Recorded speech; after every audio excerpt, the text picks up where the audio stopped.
اللہ کے گھروں میں سے کوئی گھر میں یعنی مسجد میں مدرسے میں بیٹھ کے یتلون کتاب اللہ، مساجد میں یا گھروں میں بیٹھ کے کتاب اللہ کی تلاوت کرتے ہیں، وَيَتَدَارَسُونَهُ بَيْنَهُمْ، اور ایک دوسرے کو قرآن جو ہے سمجھاتے ہیں، سمجھتے ہیں، ایسے مساجد میں، ایسی جگہوں میں جہاں لوگ قرآن کی تلاوت کرتے ہیں اور قرآن کو سمجھنے کی کوشش کرتے ہیں، تو ایسے مقامات پر کیا ہوتا ہے؟ نزلت علیہم السکینہ، اللہ تعالیٰ کی خصوصی وہاں پر سکینہ اور ایک قسم کی یہ ہے رحمت نازل ہوتی، سکینہ نازل ہوتا، سکون نازل ہوتا، وغشیت مرما، اور وہ قوم، وہ لوگ جو قرآن کو سیکھنے سکھانے کے لیے بیٹھے ہیں تو ان کو رحمت گھیر لیتی ہے، وغشیتہم الرحمہ، رحمت ان کو گھیر لیتی ہے، وحفتہم الملائکہ، فرشتے اطراف سے گھیرا ڈال کے ان کو گھیر لیتے ہیں، اور وذکرہم اللہ فی من عندہ، اور اللہ تعالیٰ ان لوگوں کا ذکر کرتا ہے جو زمین پر بیٹھ کے قرآن سیکھتے اور سکھاتے ہیں، تو اللہ تعالیٰ ان کا ذکر کرتا ہے جو اس کے پاس ہیں، یعنی اللہ تعالیٰ ہمارا ذکر فرشتوں میں کرتا ہے، جو لوگ قرآن کو سیکھنے سکھانے کے لیے کہیں جمع ہوتے ہیں تو رحمت نازل ہوتی، سکینہ نازل ہوتا، فرشتے گھیر لیتے، اور اللہ تعالیٰ ان کا ذکر ان کے سامنے کرتا ہے جو اس کے قریب اور مقربین فرشتے ہیں۔ کیا فضیلت ہے! ومن بطأ بعملہ، جو عمل میں پیچھے ہیں، جو عمل میں پیچھے ہیں، جو عمل میں سستی کرتا ہے، لم یسرع بہ نسبہ، تو اس کو اس کا نسب آگے نہیں بڑھاتا۔ اگر کوئی عمل میں کوتاہی کرتا ہے تو اس کا نسب اس کو آگے نہیں بڑھاتا۔ مطلب یہ صرف یہ بولنا کہ ہم فلاں خاندان کے ہیں، ہم فلاں جو ہے بزرگ کے خاندان کے ہیں، تو دیکھو حضرت نوح علیہ السلام پیغمبر ہیں مگر ان کی بیوی پر عذاب نازل ہوا، حضرت لوط علیہ السلام پیغمبر ہیں مگر ان کی بیوی پر عذاب نازل ہوا، باوجود پیغمبر کی بیوی ہونے کے عذاب سے نہیں بچے۔ جب عذاب آیا تو معلوم ہوا کہ جو عمل میں کمزور ہے، جو عمل میں کوتا ہے، تو ان کو نسب فائدہ نہیں دیتا۔ تو معلوم یہ ہوا کہ نسبی شرافت تو اپنی جگہ مسلم ہے، مگر نسبی شرافت رکھنے والے اعمال بھی ویسے ہی کرنا، تاکہ نسب اور حسب اور اعمال دونوں ساتھ ساتھ چل سکیں۔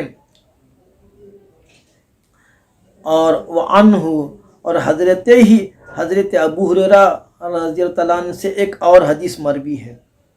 یہ حدیث تو صاحب بہت ہی اس میں نصیحت ہے اور عبرت ہے علماء کے لیے اور سخاوت کرنے والوں کے لیے اور اللہ کے راستے میں جہاد کرنے والوں کے لیے بہت بڑی اس میں عبرت ہے کہ کون اللہ کے راستے میں اللہ کے لیے شہید ہوتا ہے، یا کون اسی لیے لڑتا ہے کہ لوگ اس کو بہادر کہیں، کون ہے ایسا جو اللہ کے لیے علم سیکھتا ہے۔ مگر بہت سارے ایسے ہیں جو محض اپنے آپ کو عالم کہلانے کے لیے، اپنے آپ کو حافظ کہلانے کے لیے یا دنیا کمانے کے لیے علم حاصل کرتے ہیں۔ کئی لوگ ایسے ہیں جو سخاوت تو کرتے مگر اللہ کو راضی کرنے کے لیے نہیں، اللہ کے لیے نہیں، بلکہ اپنے آپ کو سخی پہچان مانا، لوگ ان کو سخی کرنا، لوگ ان کی عزت کرنا، لوگ ان کو ہاتھ پیر چومنا، اسی لیے لوگوں کو یہ دان پن کرتے ہیں۔ تو معلوم یہ ہوا کہ سخاوت کرنے سے، اللہ کے راستے میں شہادت پانے سے اور قرآن کی تعلیم سے بخشش نہیں ہوتی، بلکہ بخشش اس کی ہوتی، اللہ ان سے راضی ہوتا کہ یہی کام اگر اللہ کی رضا کے لیے کرتے ہیں تو مقبول ہے، ورنہ مطرود مسترد ہے۔ تو اسی لیے جو بھی کام کرے اس میں اخلاص یعنی للہیت ہونا، اللہ کو راضی کرنے کے لیے ہونا، دنیا اور دنیا کی شہرت طلب نہیں کرنا۔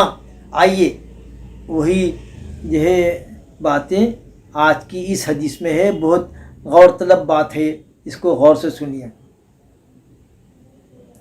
وعنہ قال قال رسول اللہ صلی اللہ علیہ وسلم ان اول الناس یقضى علیہ یوم القیامہ رجل استشہد فأتی بہ فعرفہ نعمہ فعرفها فقال فما عملت فیہا قال قاتلت فیک حتی استشہدت قال کذبت ولکنک قاتلت لأن یقال جریء فقد قیل ثم امر به فصحب على وجهه حتى القي في النار ورجل تعلم العلم وعلمه وقرأ القرآن فأتي به فعرفه نعمه فعرفها قال فما عملت فيها قال تعلمت العلم وعلمته وقرأت فيك القرآن قال كذبت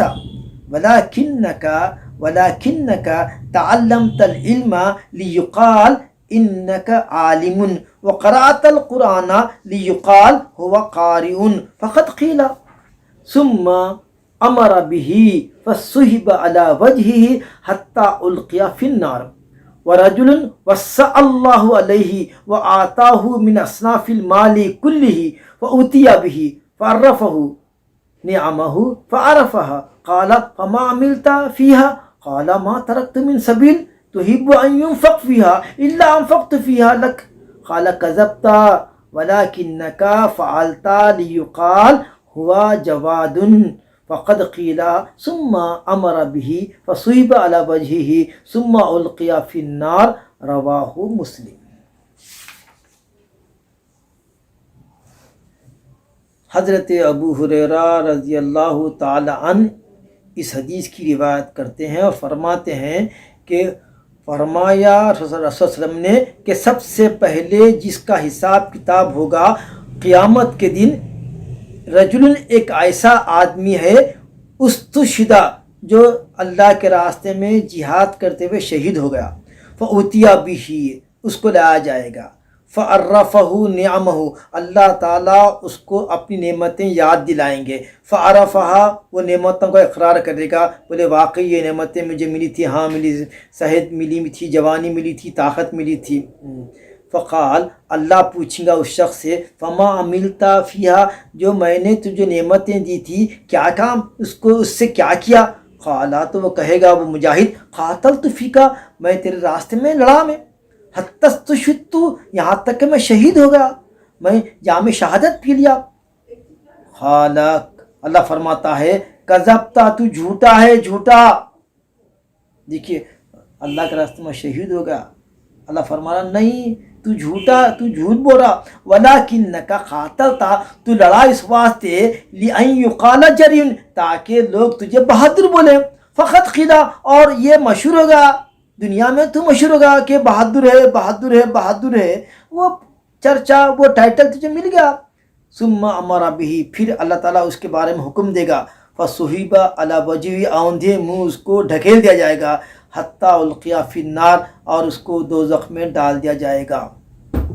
دیکھیے راستے میں تو لڑا اللہ کے، مگر اسی لیے لڑتا تھا کہ لوگوں کے درمیان اس کا چرچا ہو کہ وہ بہادر ہے، وہ جری ہے اور وہ بہت ہی جو ہے طاقتور ہیں، یہ ناموری چاہتا تھا۔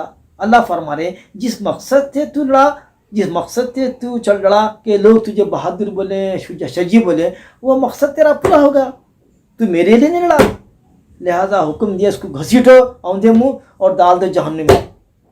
دیکھا کتنی بڑی عبرت ہے اس میں۔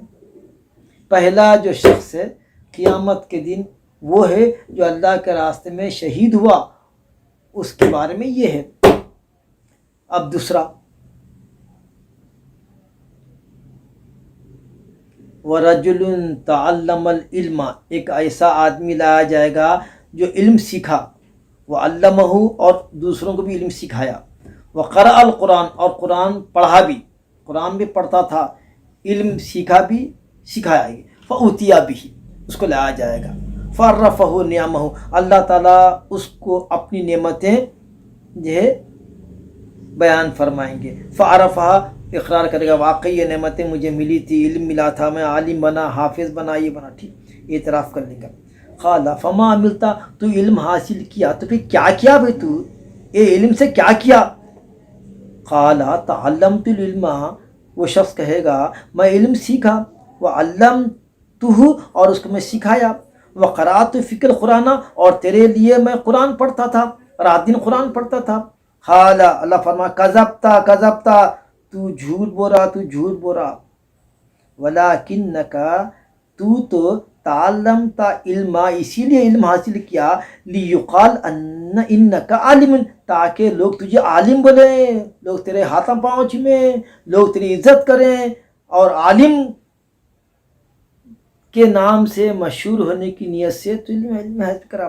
وہ قرأت القرآن، اور قرآن تو اس واسطے پڑھتا تھا، لیقال ہوا قاری، تاکہ لوگ بولیں کیا قرآن پڑھتا بھائی، کیا اس کی قرأت ہے، یہی چاہتا تھا کہ لوگ تیری تعریف کریں، کیا قرآن پڑھتا، کیا مخارج ہے، کیا اس کی آواز ہے، تو تیرا مقصد تو پورا ہوگا، لوگ تیری تعریف کرنے لگے، لوگ تجھے قاری بولے، فقط قیلا، وہ تو چاہتا تھا وہ ہوگا۔ ثم امر به، اب اللہ تعالیٰ اس کے بارے میں فیصلہ فرمائیں گے، فصحب علی وجہہ، اوندھے میں اس کو ڈال دیا جائے گا، حتی القیا فی النار، اور پھر اس کو اوندھے منہ دوزخ میں ڈھکیل دیں گے۔ تیسرا آدمی، رجل، ایک ایسا آدمی لایا جائے گا، وسع اللہ علیہ، کہ اللہ تعالیٰ اس کو خوب رزق دیا تھا، وآتاہ من اصناف المال کلہ، اور ہر قسم کا مال، ٹریکٹر اس کے پاس، بنگلے اس کے پاس، کاراں اس کے پاس، سونا اس کے پاس، چاندی اس کے پاس، ہر قسم کا مال دیا، فأوتیا بہ، اس کو لایا جائے گا، فعرفہ نعمہ، اللہ تعالیٰ اس کو اپنی نعمتیں بیان کریں گے کہ میں یہ نعمت دیا، مال دیا، زر دیا، سونا دیا، چاندی دیا، گھوڑے دیا، بنگلے دیا، فعرفہ ہو دیا، واقعی آپ دیے، قال فما عملتا، پھر کیا کرا بھائی تو، پھر کیا کرا وہ مال سے، وہ مال میں کہاں تو اس کا حق ادا کرا، قالا، تو وہ کہے گا ما ترکت من سبیل، میں کوئی راستہ نہیں چھوڑا، تحب، جس میں تو چاہتا تھا کہ خرچ کرے، میں ہر وہ راستہ جس میں تجھے خرچ کرنا پسند تھا، میں تمام راستوں میں خرچ کیا، میں ماں باپ کو دیا، رشتہ دار کو دیا، جہاد میں لگایا، مدرسے بنایا، سب بنا، ایسا وہ تحب ان ينفق فی، جو راستوں میں، جن راستوں میں تجھے مال کرنا پسند ہے، ان تمام راستوں میں مال خرچ کیا۔ اچھا، اللہ فرمایا خالا کذبتا، تو جھوٹا ہے رے، جھوٹا ہے، ولکنک فعلتا، تو اس واسطے مال خرچ کرا، لیقال ہوا جواد، کہ وہ بڑا سخی آدمی ہے بھائی، وہ بڑا سخی ہے، لوگ تیری عزت کرنا، لوگ تجھے سخی بولنا، یہ تیرا منشا تھا، تو وہ تو فقط قیلا، وہ تو دنیا میں لوگ تجھے بولے جواد ہے، سخی ہے، داتا ہے، سب بولے۔ ثم امر به، پھر اللہ تعالیٰ اس کو اس کے بارے میں حکم دیں گے، فصحب علی وجہہ، اوندھے میں اس کو ڈال دیں گے، ثم القیا فی النار، پھر اس کو دوزخ میں اوندھے منہ ڈھکل دیا جائے گا۔ دیکھیں آپ، ایک شہید آیا، ایک عالم آیا، ایک سخی، تینوں کو اللہ تعالیٰ دوزخ میں ڈھکیلنے کا حکم دیے، کیونکہ ان کا مقصد اللہ کی رضا نہیں، بلکہ دنیاوی خواہشات، دنیاوی عزت، دنیاوی منزلت یہ طلب کرتے تھے، تو دنیا میں اللہ فرمایا تم جو نیت سے عمل کرے وہ دنیا میں مل گیا، لہذا اب تمہارا آخرت میں کوئی حصہ نہیں ہے۔ تو معلوم یہ ہوا کہ ہم جو بھی عمل کریں اللہ کی رضا کے لیے کریں، تو اس کو کہتے ہیں عمل میں اخلاص۔ اخلاص کا مطلب صرف اور صرف اللہ کی رضا کے لیے کرنا، اس کو کہتے ہیں اخلاص کا عمل۔ اگر اس میں شرکت ہو جائے دنیاوی عزت کی، دنیاوی شہرت کی، دنیاوی جو ہے منزلت کی، تو پھر وہ عمل ضائع ہوتا ہے۔ حدیث میں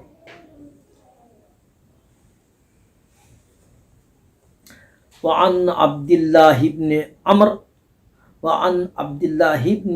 عمر قال قال رسول اللہ صلی اللہ علیہ وسلم ان اللہ لا يقبض العلم انتزاعا ينتزعه من العباد ولكن يقبض العلم بقبض العلماء حتى اذا لم يبقى عالم اتخذ الناس رؤوسا جهالا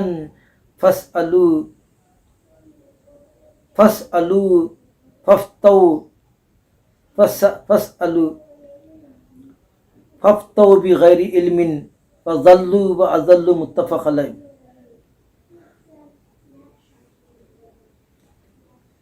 پھر میں پڑھتا ہوں حدیث کو، اس میں اعراب کا ذرا وہ ہے۔ وعن عبد اللہ بن عمر قال قال رسول اللہ صلی اللہ علیہ وسلم ان اللہ لا یقبض العلم انتزاعا ينتزعه من العباد ولكن يقبض العلم بقبض العلماء حتى اذا لم يبقى عالم اتخذ الناس رؤوسا جهالا فسألوا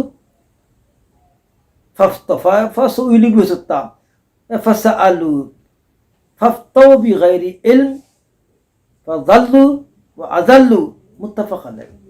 حضرت عبداللہ بن عمر راوی ہیں، فرمایا رسول صلی اللہ علیہ وسلم نے کہ اللہ تعالیٰ نہیں اٹھائے گا علم کو بندوں سے نہیں چھینے گا، علم بندوں کے سینے سے نہیں نکالا جائے گا، بلکہ یقبض العلم بقبض العلم، لیکن علم کو اٹھا لیا جائے گا علماء کی صورت میں۔ علم سینوں سے نہیں نکلے گا بلکہ علماء ختم ہو جائیں گے، علم والے ختم ہو جائیں گے، ہاں یہاں تک کہ کوئی عالم باقی نہیں رہیں گا۔ تو لوگ کیا کریں گے؟ لوگ جاہلوں سے اپنے فتوے دریافت کریں گے، اور وہ جاہل لوگ فتوے دیں گے بغیر علم کے، فضلوا، خود بھی گمراہ ہوں گے، دوسروں کو بھی گمراہ کریں گے۔ یعنی زمانہ ایسا بھی آئے گا کہ علماء باقی نہیں رہیں گے، تو لوگ جو ہے جہلا کو اپنا ماوا اور ملجا سمجھیں گے، وہ جہلا سے اپنے مسائل اور فتوے دریافت کریں گے۔ یہ جہلا ببانگ دہل، بغیر کسی ڈر و خوف کے، جہالت کی بنیاد پر، بغیر جو ہے علم کے فتوے دیں گے تو خود بھی گمراہ ہو جائیں گے اور سامنے والوں کی بھی گمراہ کریں گے۔ تو معلوم یہ ہوا کہ ہم علماء کے جو پاس بیٹھیں، علماء سے اپنے مسائل کو رجوع کریں، جاہلوں سے دور رہیں۔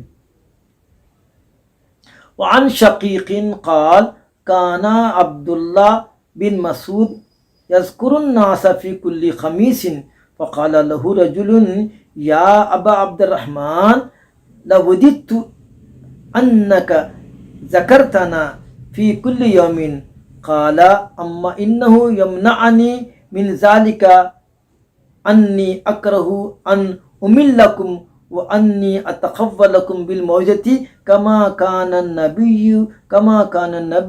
صلی اللہ علیہ وسلم یتقولنا بها مخافۃ السامۃ علینا، متفق علیہ۔ حضرت شقیق اس کے راوی ہیں۔ کانا عبداللہ بن مسعود فرماتے ہیں کہ حضرت عبداللہ بن مسعود رضی اللہ تعالیٰ عنہ لوگوں کو واعظ کرتے تھے، فی کل خمیسین، ہر جمعرات کے روز جو ہے لوگوں کو واعظ نصیحت کرتے تھے۔ فقال له رجل، تو ان سے ایک آدمی نے کہا، یا ابا عبد الرحمن، اے ابو عبد الرحمن، لوددت، میری تو خواہش ہے کہ آپ ہر دن ہمارے کو واعظ کریں، ہماری خواہش ہے کہ جیسا آپ جمعرات کو کرتے ہیں ہر دن کیوں واعظ نہیں کرتے؟ تو قالا، تو آپ نے فرمایا، یعنی حضرت عبداللہ بن مسعود نے فرمایا کہ جو چیز مجھے روکتی ہے کہ مجھے پسند نہیں ہے کہ میں تم کو بیزار کر دوں، انی اکرہ ان املکم، مجھے یہ چیز کراہت معلوم ہوتی ہے کہ میں تم کو روز روز واعظ کر کے تھکا دوں، بلکہ میں تو تمہارا لحاظ کر کے واعظ و نصیحت میں تمہاری طبیعتوں کا، تمہاری جو ہے مطلب مزاج کا لحاظ کرتے ہوئے میں جو ہے ناغہ کرتا ہوں، بلکہ ہر جمعرات کو دیتا ہوں تاکہ تم جو ہے بار بار کی نصیحتوں سے بور نہ ہو جائیں اور تھک نہ جائیں۔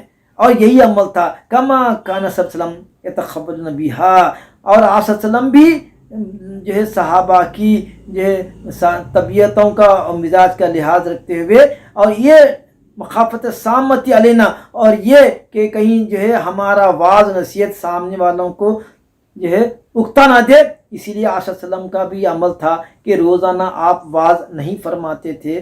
تو حضرت عبداللہ فرماتے ہیں، میں بھی اتباع نبی میں تم کو ہر جمعرات کو واعظ کرتا ہوں، اگر میں روز واعظ و نصیحت کرنے بیٹھوں تو تم تھک جائیں گے، بور ہو جائیں گے، جو مزاج کے خلاف ہے، وہ دین کی باتیں، اللہ رسول کی باتیں جو ہے اکتائی طبیعت میں بور ہو کے سننا، یہ ناقدری ہے۔ تو اسی لیے میں تم کو دین کے معاملے میں تھکانا نہیں چاہتا، اور تمہاری طبیعت میں نشاط ہوتا ہے، جب فرحت ہوتی ہے جب سننے کا ملن ہوتا ہے اسی وقت، تو وہ ہفتے میں ایک مرتبہ مناسب ہے۔ یہ تو معلوم یہ ہوا کہ روز روز کے واعظ کرنے سے لوگ اکتا جاتے ہیں، تو واعظ کو چاہیے کہ روزانہ واعظ نہ کریں بلکہ ہفتے میں ایک مرتبہ اس کا اہتمام کریں، تو لوگ اس کو ذوق و شوق سے سنیں گے، اس پر عمل بھی کریں گے۔ وعن انس قال کان النبی صلی اللہ علیہ وسلم اذا تکلم بکلمۃ اعادها ثلاثا حتى تفهم عنه واذا اتى على قوم فسلم عليهم سلم عليهم ثلاثا رواہ البخاری۔ یہاں پر واعظ کو نصیحت ہے کہ کس طرح سے نصیحت کریں، کیسا خطاب کریں، قوم کے سامنے کس طرح سے گفتگو کریں، وہ ہم کو نمونہ ملتا ہے آپ صلی اللہ علیہ وسلم کے خطاب میں۔ وعن انس، حضرت انس اس کی روایت کرتے ہیں، کان النبی صلی اللہ علیہ وسلم، آپ صلی اللہ علیہ وسلم اذا تکلم، جب گفتگو فرماتے، بکلمتین، جب کوئی آپ ارشاد فرماتے، اعادہا ثلاثاً، تو ہر بات کو خاص طور پر وہ اوامر کی بات ہوتی، دین کی بات ہوتی، تو 3 مرتبہ اس کو دہراتے۔ یعنی جب بھی کوئی گفتگو فرماتے، کوئی ارشاد فرماتے، کوئی نصیحت آپ فرماتے، تو وہ بات کو 3 مرتبہ دہراتے تاکہ سننے والے کو اچھی طرح سمجھ میں آ جائے۔ تو اسی لیے ہر واعظ کو چاہیے کہ اہم بات کو وہ مقرر بیان کرے تاکہ سننے والے کے ذہن میں بات بیٹھ جائیں۔ اور پھر آپ ایک اور طریقہ تھا کہ جب کسی مجلس میں آپ آتے تو 3 مرتبہ سلام کہتے، ایک اجازت کا، پھر بیٹھنے کا، اور پھر ایک رخصت کا۔ 3 سلام کا مطلب یہ، ایک سلام اجازت کا، ایک سلام خطاب کا، ایک سلام رخصت کا، یہ ہو سکتا۔ 3 سلام کا مطلب یہ ہے کہ ایسا نہیں کہتے السلام علیکم السلام وسلم، ایسا نہیں فرماتے، ایک ہی سلام، ایک ہی آتے ہی کسی مجلس میں آپ السلام علیکم السلام علیکم ایسا نہیں فرماتے، بلکہ شارحین نے حدیث لکھے ہیں ایک سلام آنے کا، ایک سلام خطاب کا، ایک سلام رخصتی کا، یہ ہو سکتا کہ آپ صلی اللہ علیہ وسلم جب بھی کسی قوم کے پاس آتے تو 3 سلام فرماتے تھے۔ وہ 3 سلام کی ترتیب یہ ہے، ایک سلام اجازت کا، ایک سلام مخاطبت کا، ایک سلام رخصتی کا۔ تو ہم کو چاہیے کہ اس حدیث کی روشنی میں کہ جب بھی کوئی ہم کسی کو نصیحت کریں تو اہم بات کو مقرر بیان کریں تاکہ سامنے والے کے ذہن میں وہ بات اتر جائے۔ یہاں پر ہم آج کے درس حدیث کو ختم کرتے ہیں، انشاءاللہ آئندہ اس کا سلسلہ جاری رہے گا۔ تو آج ہم کتاب العلم کے کتاب سے یہ کتابیں یہ احادیث ہم بیان کر رہے تھے، انشاءاللہ تعالی آئندہ سلسلہ جاری رہے گا۔ وآخر دعوانا ان الحمد للہ رب العالمین، ربنا تقبل من الفاتحہ الی حضرت النبی صلی اللہ علیہ وسلم۔